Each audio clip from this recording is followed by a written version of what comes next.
தஜ்ஹீஸ் தக்ஃபீன் இவருடைய பொருளாதாரத்திலிருந்து இருக்க வேண்டும். சரி, அந்த 3ஆம் நாள் ஃபாத்திஹா, 7வது நாள் செலவு, 40 நாள் செலவு, இதெல்லாம் எந்த காசுல அப்படின்னா இதெல்லாம் அவர் காசிலிருந்து இருக்கக்கூடாது. இதெல்லாம் மற்றவர்கள் நண்பர்கள் செலவழிக்கலாம் அல்லது குடும்பத்தார்கள் செலவழிக்கலாம். அன்பிற்குரியவர்களே, அது அவர்களுடைய பணத்திலிருந்து இருக்கக்கூடாது.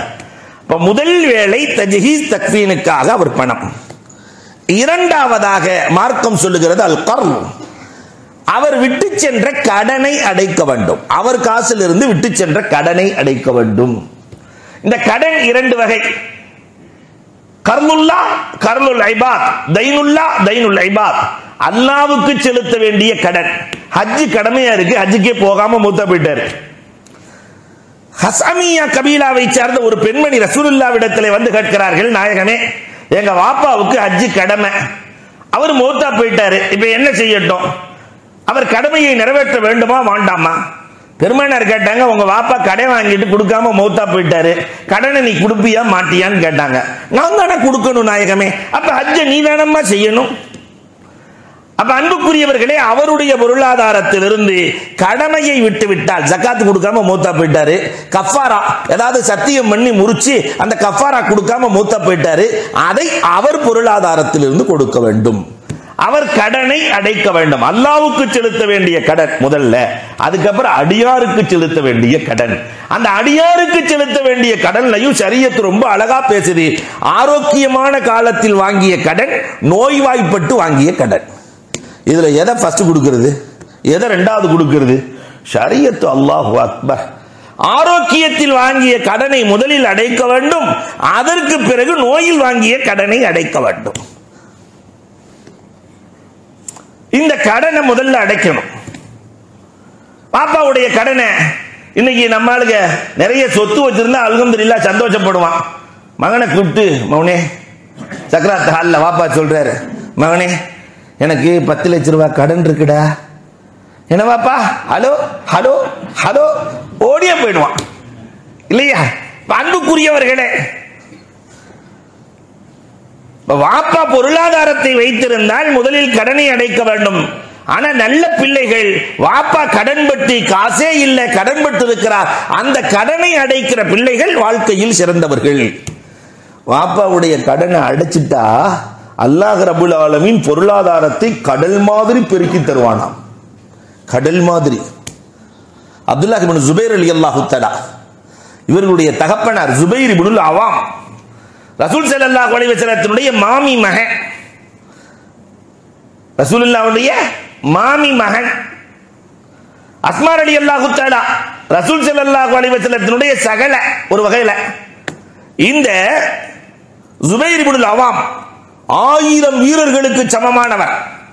அவ்வளவு வீரனாக இருந்தால் கூட இதயம் ரொம்ப பலகீனமான இதயம். யாரு கேட்டாலும் கொடுத்துருவார். கடை வாங்கி தர்மம் பண்றவர், கடன் வாங்கி தர்மம்.